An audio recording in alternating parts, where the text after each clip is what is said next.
Eh oui, c'est un événement, cet album, le 6e. Oui. Cette chanson, vous l'avez pas encore chantée sur scène?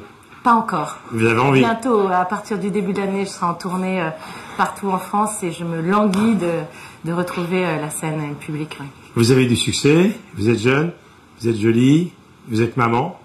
Et oui. Oui, pour maman. Hein. Jolie, jeune. Non mais, je veux dire que... De moins en moins.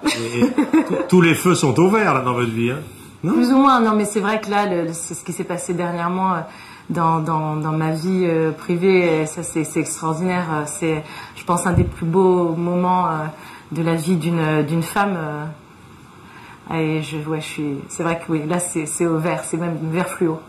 J'ai lu un papier vous concernant dans le Parisien l'autre jour qui m'a beaucoup marqué. Évidemment, on vous parle souvent de la Starac, et vous avez répondu « Je n'avais pas de piston, je ne connaissais personne à Paris, j'étudiais le droit international et je prenais des cours de chant et de violon à Clermont-Ferrand. Ouais, alors j'ai rencontré des copines à vous l'autre jour. C'était une chance extraordinaire. Ce qui s'est passé depuis est magnifique. Vous avez réalisé le rêve de votre vie quand même. Ah, c'est le rêve de ma vie, un rêve qui... effectivement, oui, il y a beaucoup d'appelés et peu d'élus dans ce métier. Et c'est pour cette raison que si c'était à refaire, je le referais, ce télécrochet qui m'a révélé. Parce que, effectivement, lorsque l'on n'a pas de contact et de tonton à Paris qui travaille à la télé ou à la radio ou dans les maisons de disques, lorsque l'on habite en province, et que c'était une chance extraordinaire que de pouvoir faire ce premier casting. C'était le tout premier, le seul et unique d'ailleurs. D'emprunter la caméra de mes voisins, de me filmer un peu à l'arrache, comme on dit, d'envoyer cette cassette et que l'on me réponde. Je crois que c'est le destin. À un moment donné, on peut pas revenir là-dessus lorsque ça marche et qu'on a cette opportunité-là. On y va et on y va à fond. Alors que lorsque vous aurez quelques années de plus, et c'est pas pour demain, je suis sûr que vous aurez la mémoire des autres, la mémoire des anciens.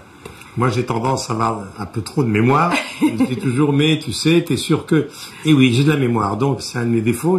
Si avec moi, je reprendrai tous ceux qui ont débuté avec moi, et ce serait une gigantesque maison de retraite. Mais est-ce que vous vous souvenez, vous avez chanté Brel, vous avez chanté Aragon, vous avez chanté tous ces grands auteurs.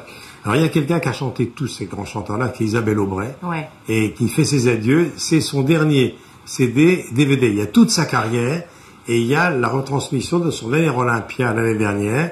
Elle tire sa révérence. Dedans, il y a des chefs-d'œuvre, hein, parce qu'elle a chanté de grandes chansons. Une voix, une émotion, un regard. Alors là également, travail de mémoire, 55 ans de carrière, 55 titres. C'est un crooner reconnu. C'est une des plus belles voix dans sa catégorie. C'est Dick Rivers. Voilà, c'est pour vous. Ah, génial, merci beaucoup. Et puis Nicolas Perrac, ça vous dit quelque chose? Ah oui. La Bretagne, hein, c'est pour vous. Il a grandi pas loin de Rennes. C'est un album avec des nouvelles chansons. Suffit que tu oses. C'est pour vous. Merci alors maintenant, beaucoup.